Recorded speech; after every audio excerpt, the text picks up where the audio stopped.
Hey guys, Assalamualaikum warahmatullahi ta'ala barakatuhu. Today I have a very special segment for our Facebook Live.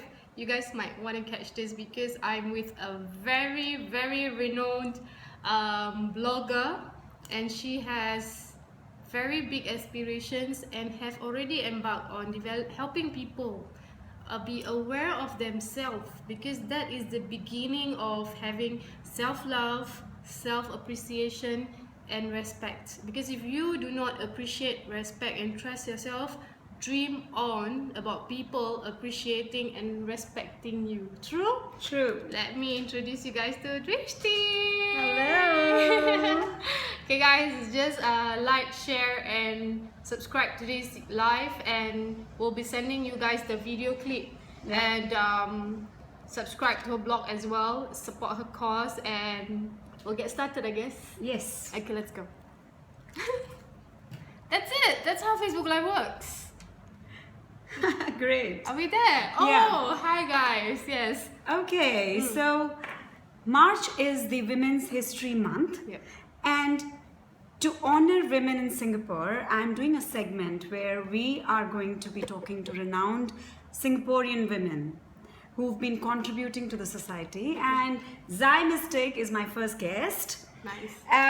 Thanks, Zai, for accepting this offer. Most welcome. Thank you so much. We'll get started with the questions that I have in mind. Okay. Just to introduce Zai to my audience, Zai is an international speaker, celebrity author, and the founder of Sisterhood Mentorship Program. So she's quite well known here in Singapore. Okay, Zai, from a henna artist to an international speaker, how did this happen? Well, it's a journey, I guess. During schooling days, I was in the makeup artist club, and so we were doing makeup, and how I got started with henna was when my cousin came to me one weekend and she said, "Hey, I have a wedding to attend. Here's the henna and here's the design. Please draw this for me." And I'm like, "Okay, let me do it." And I never said no. I said, "Why not?" So it's one key takeaway how you get started. So from there, moving forward, I met a friend who said, "Hey, you should take this art to Japan." So, and how I started was, I wasn't just a henna artist, I was a street artist. Okay. I was a street artist, and you have your tables, your chairs, your posters and everything. You just go out there and just hope to make money, and you're a busker, basically. And then moving forward, I was invited to Japan. So I was in Japan, supposed to be a 2 weeks trip. It turned out to be a 6 months stay. Then I was invited to be interviewed by Tokyo FM, the magazines and everything. Then I saw my potential. Then I said, "Dude, I have something that the world like, and I can take this out to the world." So brilliant. Then move forward, I fractured, dislocated my spine in 2005. My intention was to set up a henna school in Japan, but what happened was I fractured, dislocated my spine. Doctor said I cannot walk anymore. I have 8 screws and 2 metal rods as I speak to you guys now. And at that point, I didn't think much. I was in denial. I was thinking maybe I just take a pause from life and see what's to come. I was only 25 then, and then moving forward, almost a year into the accident, I call it my rebirth day, and it falls on the 22nd April, so it's coming soon. 1 year into the accident date, I asked myself, do I want to remain victim for life or victorious? Why didn't I die in the accident? What's my purpose of being? Okay, when I asked those magic questions, the universe presented the answers to me, So then I decided I wanted to seek God. I wanted to find my purpose, what's the truth, And that was when I was on a journey of starting to wear the hijab. And then I realized that, I used to be a model, and you makeup artist and you fall into that. Yeah, I used to model and stuff. And then when I wanted to hijrah, yani I want to move towards wearing the hijab and all. I said, how do I move forward? And then that was when I said, okay, I need to find a nice fashion statement. I don't want to look like an auntie. I want to look nice still, right? So then I got a chance to travel. I was in Cyprus, London, Syria, and I brought back some hijab fashion stuff, and I started taking pictures. That's when I started my online business. Okay. And that's where I grew my following on Facebook from like 70 friends. Now it's 5,000 and overflowing. I have groups, and there's the, Instagram and everything else. So that's when I grew my following. And then I realized that there's more to it. It's not just this. And then I saved some money. I traveled to the Middle East. I learned Arabic. And in that journey was when I truly found myself as well. When it was snowing, there was no water, the electricity died on me. Then I said, we are so blessed. Why didn't we see all these blessings? So came back, I thought I was going to teach Arabic, but and then I had this magic phone call from my followers on Facebook. One of them just called and said, Zai, I need to speak to you for 5 to 10 minutes. I'm like, okay, let's speak. And then at the end she said, thank you for speaking to me, because I just thought of committing suicide and I feel better now. And when that happened, I said, I cannot do henna, I cannot sell hijab stuffs, I cannot teach Arabic. I can, but there's something else I need to do to bring out to the world. Like, what now? That's when I wrote my first book, Turn Your Passion into Profits. I thought this is the book, right? And I thought money was the problem. Right. So I wrote this book, but if I could change the title, it's Turning Your Misery into Motivation and then gaining motivation to take purposeful action.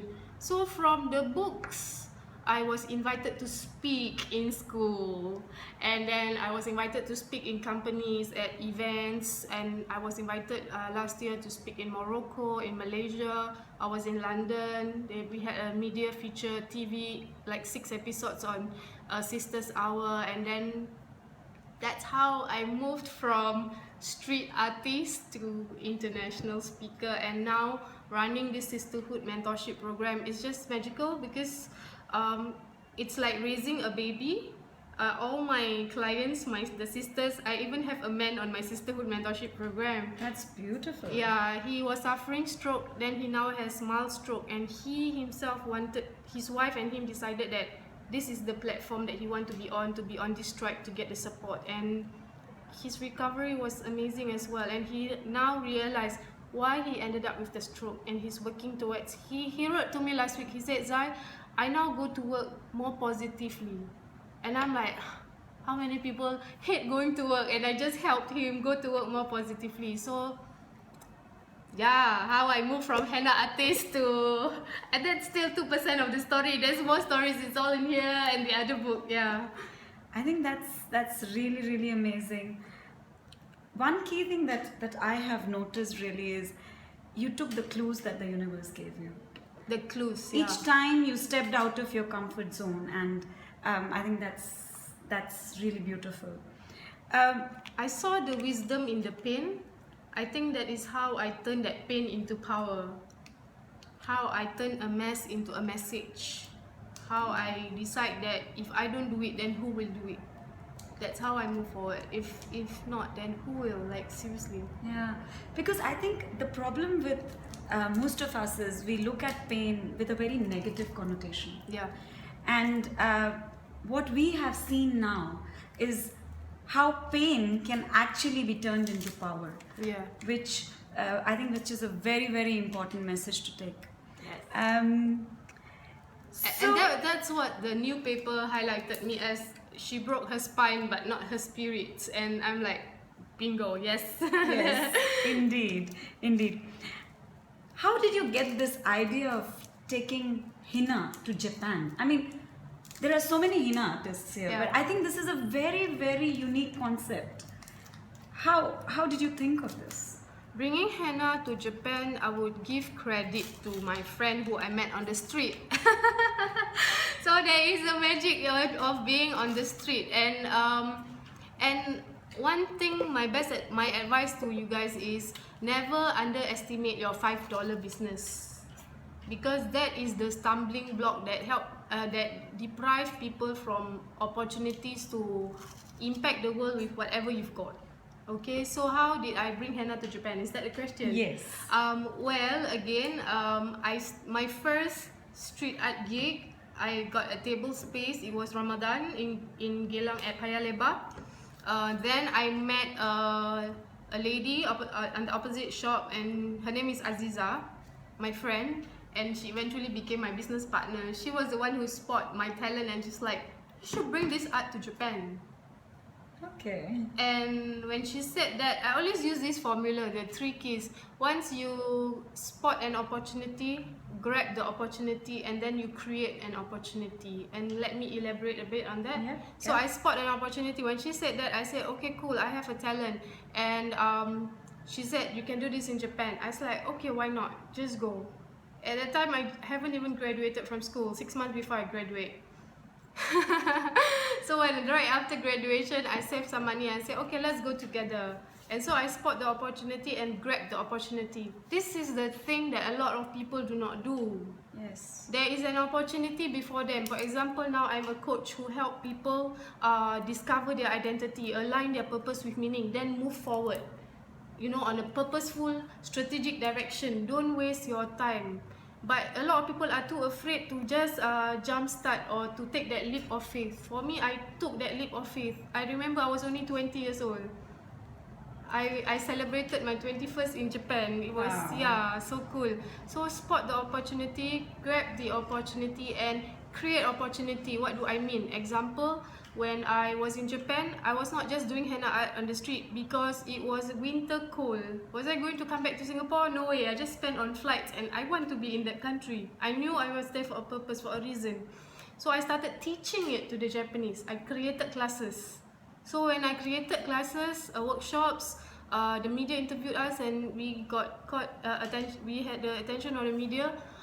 That's when I created employment opportunities for the Japanese. Until today, more than 15 years later, I have my students who are still doing henna. Not just in Japan. When they go to the US or another part of the world, they bring this art out. Yeah. And that is in itself priceless. Yeah. Absolutely. No, I think that's very interesting. Listen to the cues of the universe, grab opportunity, and create more opportunity. Beautiful. Tell us about your meeting with Madam Halima Yaqub. Meeting with Madam Halima. Okay, that was meeting with Madam Halima.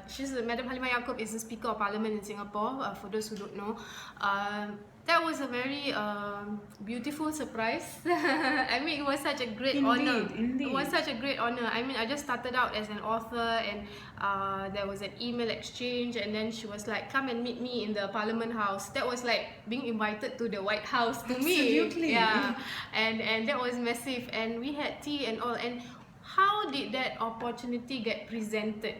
Let me share that. I've never shared this out to the world actually. Great question. Great. So, first time revelation. Yeah, it's on wordions.com. Awesome. So how did I get the opportunity again?